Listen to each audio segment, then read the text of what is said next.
Exam की series चल रही है और उसका 5वां वीडियो लेकर के आए हैं हम। चलिए स्टार्ट करते हैं। हेलो फ्रेंड्स, मैं हूं आपका दोस्त अनुराग द्विवेदी। आज हम एक स्पेशल सीरीज स्टार्ट कर रहे हैं जो एग्जामिनेशन से रिलेटेड रहने वाली है। बहुत सारे बच्चों के हमारे को क्वेश्चंस आते रहते हैं कि भाई किस तरीके से हमने पढ़ना चाहिए, कितने यूनिट्स हमने तैयार करना चाहिए, सर हम कैसे पास हो जाएंगे, हमारे तो इतने पेपर बैक लगे हुए हैं, ये प्रॉब्लम है वो प्रॉब्लम है, ऐसे बहुत सारे क्वेश्चंस हमारे पास में आते रहते हैं। तो मैंने एक सीरीज बनाने का थोड़ा सा कोशिश किया हुआ है, जिसके अंदर में मैं यहाँ पर आप लोगों के उन क्वेश्चंस को एक जगह पर ला करके उनके क्वेश्चंस के आंसर्स करने की कोशिश करूंगा। यहाँ पर जो ये पूरा का पूरा जो पोर्शन चल रहा है, ये कोई स्पेशल किसी यूनिवर्सिटी से रिलेटेड या किसी स्पेशल ब्रांच से रिलेटेड नहीं है। ये जो है एक जनरल टॉपिक है, जनरल आइडियाज है। तो पूरे के पूरे मतलब कहीं भी किसी भी यूनिवर्सिटी के आप स्टूडेंट हो, कोई भी ब्रांच से रिलेटेड आप स्टूडेंट्स हो, ये एक कॉमन जिसको अपन ये बोलते हैं कि एक्सपीरियंस के हिसाब से मैं आप लोगों को कुछ आइडियाज यहाँ पर दूंगा कि जिससे कि आप लोग अपना ज्यादा से ज्यादा स्कोर कर सकें। और ये मेरा खुद के अपने यहाँ पर एक्सपीरियंस के हिसाब से मेरे अपने विचार हैं। जरूरी नहीं है कि कुछ लोग मेरे विचारों से सहमत हों, लेकिन ये मेरे अपने विचार हैं। आपको अगर अच्छे लगते हैं तो आप इनको आत्मसात कर सकते हैं, इनको यूज कर सकते हैं, जिससे कि हो सकता है कि आपको फायदा हो। मेरा यहाँ पर केवल उद्देश्य इतना ही है कि आप लोगों का ज्यादा से ज्यादा फायदा हो। स्टूडेंट्स पॉइंट ऑफ व्यू से मैं बात कर रहा हूं कि आप लोग ज्यादा से ज्यादा स्कोर करके पास हो सकें, जिन लोगों के बैक लग रहे हैं उन लोगों के बेचारों के बैक ना लगे और वो पेपर को क्लियर कर सकें। इसलिए यहां पर मैं अपने अपने आइडियाज को यहां पर अपने सामने आपके सामने रख रहा हूं, जिससे कि आप लोग ज्यादा से ज्यादा स्कोर करके अच्छी तरीके से पास कर सकें, पेपर पढ़ सकें, क्लियर हो। और आप लोगों को ये जो इस तरीके के जो प्रॉब्लम्स आ रहे हैं, जिन क्वेश्चंस के जिनके आंसर्स आपको चाहिए, उनके आंसर्स हम यहाँ पर दे सकें। तो यहाँ पर ये जो भी मैं यहाँ पर मटेरियल आप लोगों को दे रहा हूँ, जो भी मैं अपनी बातें यहाँ पर बोल रहा हूँ, ये मेरे खुद के अपने अपने विचार हैं। जरूरी नहीं है कि कोई भी इससे सहमत हो या ना हो। ये मेरे अपने विचार है, तो मैं अपने विचारों को यहां पर रख रहा हूं कि अपने किस तरीके से कहां पर कितना काम करना चाहिए। तो आज की सीरीज के अंदर में, आज के टॉपिक के अंदर में हम एक पहला टॉपिक यहां पर लेकर के आए हैं। तो चलिए स्टार्ट करते हैं। हम हमारा पहला टॉपिक यहां पर हम डिस्कस करेंगे। मैं यहां पर जो भी कोशिश करूंगा, जो भी हम यहाँ पर टॉपिक्स को डिस्कस करने वाले हैं, ये पूरे के पूरे हमारे जो टॉपिक्स चलेंगे, ये हमारे ethical ways to the clear university examination से रिलेटेड रहने वाला है। हम इथिकल वेज, कोई मैं आप लोगों को ऐसा कोई तरीका नहीं बताने वाला हूं, ऐसा कोई रास्ता नहीं बताने वाला हूं जिससे कि एथिकल वे से वो काम परफॉर्म हो, चीटिंग करने का कोई तरीका हो। इस तरीके से कुछ भी नहीं रहने वाला है। मैं आप लोगों को इथिकल वे से पूरे के पूरे चीजों को क्लियर करने के बारे में यहाँ पर डिस्कस करने वाला हूँ। तो चलिए स्टार्ट करते हैं। एग्जाम सीरीज का 5वां अपना वीडियो स्टार्ट करते हैं। इसके अंदर में हम एक क्वेश्चन बहुत इंपॉर्टेंट लेकर के आए हैं कि एग्जाम में टाइम मैनेजमेंट कैसे करें। ये बहुत इंपॉर्टेंट और बहुत ही क्रूशियल मतलब क्वेश्चन रहता है, जिसके अंदर में अगर हमने प्रॉपर टाइम मैनेजमेंट नहीं किया तो एग्जाम के अंदर में कई बार हमारे क्वेश्चंस छूट जाते हैं।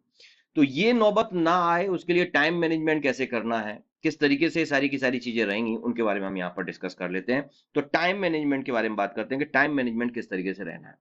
हमारा जो पेपर होता है सिंपल कैलकुलेशन है एकदम से आपके सामने यहाँ पर, जिसमें आपको कोई भी ऐसा कोई बड़ा कोई लॉजिक नहीं है उसके अंदर में। हमको 3 घंटे का टाइम मिलता है कोई भी पेपर सॉल्व करने के लिए, 3 आवर्स का टाइम हमारे पास में रहता है। और उसके अंदर में मोस्ट प्रोबेबली हमारे को 80 मार्क का जो है वो पेपर सॉल्व करने की जरूरत पड़ती है। 80 मार्क के अंदर में हमारे पास में जो रहते हैं वो 6 यूनिट्स रहते हैं।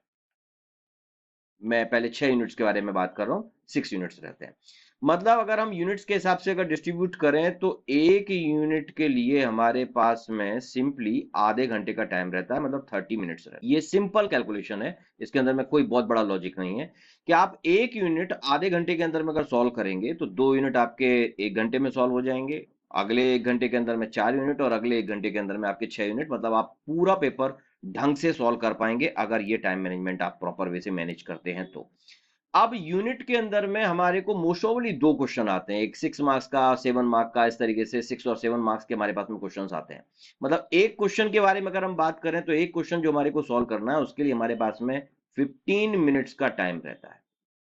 तो अगर आपने पहले से, जो मैं आपको स्टार्टिंग से वीडियो सीरीज के अंदर में बताता हुआ आ रहा हूं कि अगर आपने पहले से क्वेश्चन निकाल लिए हैं, क्वेश्चन निकालने के बाद में आपने उन क्वेश्चंस को प्रॉपर वे से बिना देखे लिख करके तैयारी कर ली है, आपने लिख करके एक बार प्रैक्टिस कर ली है, आपने रिकॉल कर लिया है, तो आप उस कोई भी क्वेश्चन जो आपका पढ़ा हुआ होगा वो क्वेश्चन आप 15 मिनट के अंदर में प्रॉपर वे से एग्जाम के अंदर में लिख पाएंगे। आपके पास में किसी भी क्वेश्चन को अटेम्प्ट करने के लिए 15 मिनट का टाइम लगभग रहता है। आपने 15 मिनट के अंदर में वो क्वेश्चन को अपना कंप्लीट करना है। उसमें होता क्या है, कई बार पेपर मिलने के बाद में बहुत सारे बच्चों का ये इस तरीके का मेरा स्टडी है कि पेपर मिला तो वो पेपर सबसे पहले पढ़ना चालू करते हैं, न्यूज़पेपर के जैसा पेपर को पढ़ते हैं कि भाई क्या क्या क्वेश्चन पूछे हुए हैं। फिर वो एक दूसरे के हाव भाव देखेंगे कि भाई उसको कैसा, मतलब अब पेपर कभी हार्ड आ गया या कुछ इस तरीके का या इजी आ गया, तो दूसरे लोग किस तरीके से रिएक्ट कर रहे हैं वो उस तरीके से देखने की कोशिश करते हैं। क्या जरूरत है, हम जब एग्जाम की तैयारी कर रहे हैं उसी टाइम पर हमको मालूम रहता है कि कौन सा यूनिट हमारा सबसे ज्यादा स्ट्रॉन्ग तैयार है। आप डायरेक्ट उस यूनिट के ऊपर जंप कीजिए और उस क्वेश्चन को अटेम्प्ट करना चालू कर दीजिए, जिसमें आपके दो फायदे होंगे। एक तो आपका सीधा सीधा टाइम बच गया, जो पूरा पेपर पढ़ने के लिए आपको लगभग 5-10 मिनट का टाइम आप स्टार्टिंग में ले ले रहे थे, वो आपका टाइम बच गया। दूसरा, अगर बाई चांस पेपर हार्ड आता है तो उस टाइम पर स्टार्टिंग में जो प्रेशर रहता है उस प्रेशर की वजह से और सामने वाला डिप्रेशन में आ जाता है, अरे यार अपने को तो कुछ आ ही नहीं रहा इस पेपर के अंदर में, अभी तो पेपर हार्ड आ गया। जो यूनिट हमारी सबसे ज्यादा स्ट्रॉन्ग तैयार है, अगर हम डायरेक्ट उस यूनिट के ऊपर जंप करते हैं, वो वाले क्वेश्चंस को पढ़ते हैं, भाई हमारे को जैसे सपोज फॉर एग्जांपल हमारे को यूनिट नंबर 3 हमारी बहुत अच्छी तरीके से तैयार है, तो यूनिट नंबर 3 के लिए क्वेश्चन नंबर 5 और क्वेश्चन नंबर 6 रहता है, हमारे को मालूम है 6 यूनिट के अंदर में। तो हमारे को क्वेश्चन नंबर 5 का A and B, question number 6 का ए एंड बी इसमें से डिसाइड करना है कि हमको कौन सा क्वेश्चन इसके अंदर में सॉल्व करना है, और हमने अपना क्वेश्चन लिखना चालू कर देना है, जैसे कि आप स्टार्टिंग का जो 10 मिनट का टाइम है वो सिंपली सेव कर पाएंगे, और 15 मिनट के अंदर में आपका क्वेश्चन कंप्लीट हो जाना चाहिए। ये आप जब प्रैक्टिस कर रहे हैं एग्जाम की, उस टाइम पर ही आपने इस चीज की प्रॉपर वे से प्रैक्टिस कर लेना है, जिससे कि आप 15 मिनट के अंदर में वो टॉपिक पूरा लिख पा रहे हैं, नहीं लिख पा रहे हैं। बहुत सारे कुछ स्टूडेंट्स का ये भी क्वेश्चन रहता है कि भाई हमारे को कितना लिखना चाहिए, एग्जाम की कॉपी के अंदर में कितना लिखना चाहिए।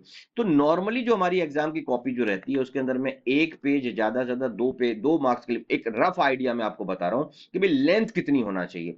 तो एग्जाम के अंदर में लेंथ का जो है रेशियो वो 6 मार्क के लिए नॉर्मली हमारे 2 से ढाई पेजेस या 3 पेजेस तक जाता है।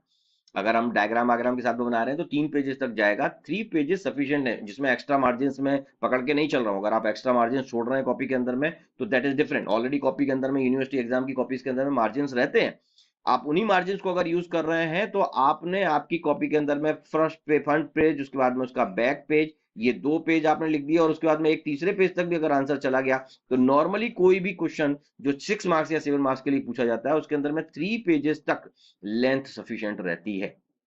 आपने एग्जाम के अंदर में लिखने के टाइम पर इस लेंथ को भी थोड़ा सा ध्यान में रखें कि इतना अपना मटेरियल उसके अंदर में लिखना चाहिए, मतलब एक्सपेक्टेड रहता है कि इतना क्वेश्चन का आंसर वहां पर होना चाहिए। पॉइंट वाइज लिखें, डायग्राम्स नीट एंड क्लीन लिखें, उस तरीके से अगर आप चीजों को करेंगे तो आप एग्जाम के अंदर में प्रॉपर वे से पूरा का पूरा यूनिट तैयार करके लिख पाएंगे वहां पर।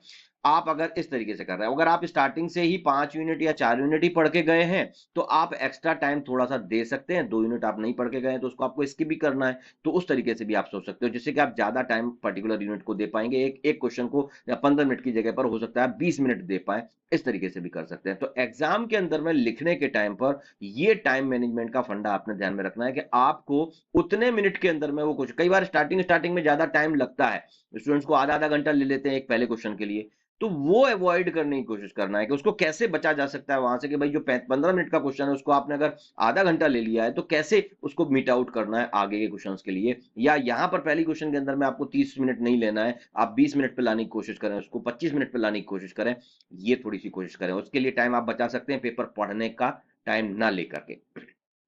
आप पेपर को पढ़े नहीं, जो डायरेक्ट क्वेश्चन सॉल्व करना है उसको डायरेक्ट सॉल्व करना चालू कर दें। तो ये सारी की सारी चीजों को आप अगर ध्यान रखें तो एग्जाम के अंदर में प्रॉपर टाइम मैनेजमेंट आप परफॉर्म कर पाएंगे। मैं सजेस्ट हमेशा यही करता हूं बच्चों को कि आपने पूरा पेपर सॉल्व करना है। आगे मैं डिस्कस करने वाला हूं कि हमने कितना लिखना चाहिए, क्या करना चाहिए, उसके बारे में भी डिस्कस करूंगा। आई सजेस्ट कि आपने पूरा पेपर सॉल्व करना है। आप जो भी पढ़ के गए हैं उस टॉपिक से रिलेटेड आपको वहां पर जाकर के लिखना है, रिप्रेजेंट करना है। इसलिए आप टाइम मैनेजमेंट अगर प्रॉपर वे से करेंगे तो आप पूरा एग्जाम के अंदर में ज्यादा से ज्यादा लिख पाएंगे। एक्स्ट्रा क्वेश्चंस लिखने के लिए टाइम आपने नहीं देना है। मैं इसके पहले की वीडियोस के अंदर भी बता चुका हूं कि आपने अगर क्वेश्चन नंबर 5 डिसाइड किया है तो आप 5A एंड बी सॉल्व कीजिए, आपको 6 वाला ये वाला सॉल्व करना ही नहीं है। एक्स्ट्रा सॉल्व करके हमको कोई एडवांटेज नहीं मिलने वाला है, इसके मार्क्स हमारे नहीं जुड़ने वाले हैं, इसलिए एक्स्ट्रा क्वेश्चंस कोई भी सॉल्व नहीं करना है। आपने जो क्वेश्चन डिसाइड कर लिया उसको सॉल्व करना आपने स्टार्ट कर देना है। और इस तरीके से अगर आप टाइम मैनेजमेंट का ध्यान रखेंगे तो सिंपल मैथमेटिकल कैलकुलेशन है कि भाई 3 घंटे के अंदर में, मतलब आपके पास में आधे आधे घंटे के टोटल 6 स्लॉट्स अवेलेबल हैं, 6 यूनिट सॉल्व करना है, तो हर यूनिट आधे घंटे के अंदर में सॉल्व हो जाना चाहिए। अगर कोई पेपर 5 यूनिट का ही है तो उस टाइम पर हमारे पास में एक यूनिट के लिए लगभग 36 मिनट्स रहते हैं। तो 36 मिनट्स के अंदर में आप जो है मतलब 6 मिनट्स आपके बढ़ जाते हैं, तो ये आप यहाँ पर 36 मिनट के अंदर में 1 यूनिट आपको सॉल्व करना है। अगर 5 यूनिट का कोई पेपर अगर आप सॉल्व कर रहे हैं तो आपके पास में 1 यूनिट को सॉल्व करने के लिए 36 मिनट्स रहेंगे, और उसके हिसाब से 2 क्वेश्चन जितने मार्क के लिए पूछे जाए। कई बार क्वेश्चन का अगर मार्किंग जो है वो इक्वल मार्किंग नहीं है, कोई क्वेश्चन सपोज 8 मार्क के लिए पूछा हुआ है, कोई क्वेश्चन 4 मार्क के लिए पूछा हुआ है, और 36 मिनट के अंदर में आपको अगर सॉल्व करना है, तो सिंपली यहाँ पर कैलकुलेशन आप इसको 3 टुकड़ों में डिवाइड कर लीजिए। हम 36 को अगर 3 से डिवाइड करेंगे तो ये हमारे पास में 12 आता है, तो मतलब ये हमारे पास में 24 मिनट के अंदर में कंप्लीट हो जाना चाहिए क्वेश्चन, और ये वाला क्वेश्चन जो रहेगा वो हमारे पास में 12 मिनट के अंदर में कंप्लीट हो जाना चाहिए। इस चीज को हमारे को ध्यान में रखना है। तो कितने मार्क का क्वेश्चन आप सॉल्व कर रहे हैं उसके हिसाब से आप डिसाइड कर सकते हैं कि कितने टाइम हमारे को एग्जाम में सॉल्व करने के लिए लगने वाला है। तो डिपेंड करता है कितने यूनिट्स आपको सॉल्व करना है उसके हिसाब से। तो आप हमारे आदित्य पब्लिकेशन के नोट्स प्रॉपर वे से आते हैं, जिसके अंदर में हर क्वेश्चन के आंसर्स प्रॉपर वे से दिए हुए रहते हैं। वहां से अगर आप आपकी तैयारी कर रहे हैं, पढ़ाई कर रहे हैं, तो आप अच्छी तरीके से एग्जाम के हिसाब से लिख पाएंगे, तैयार कर पाएंगे, जैसे कि आपको एक एडवांटेज मिले एग्जाम के अंदर में, आप अच्छी तरीके से लिख पाएं। और हम ये चाहते हैं कि भाई आप अच्छी तरीके से बूस्टअप होकर के जाएं और अच्छी तरीके से मार्क्स ज्यादा से ज्यादा लेकर के आए। All the best for the examination. आज की वीडियो के अंदर में इतना ही। अभी नेक्स्ट टॉपिक भी लेकर के आ रहे हैं अपन, नेक्स्ट सीरीज का हमारा अगला टॉपिक रहेगा जिसको हम आगे डिस्कस करेंगे। बने रहिए मेरे साथ। Thank you.